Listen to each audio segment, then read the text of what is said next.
اليوم معنا تقليد اصوات. عطها ما الديتسن. الديتسن فلتر. ايه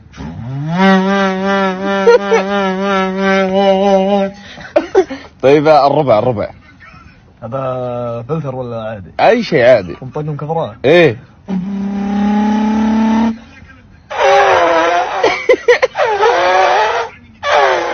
يتفتف. الشاص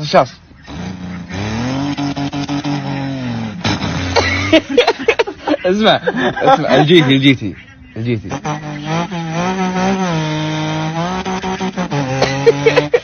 اخر شيء العايد السكس. ابي الفور بدخلك. يلا اخر واحد على ذوقك. اخر واحد على ذوقك. يلا اطلع منه يا صاحب الشاطر الازرق.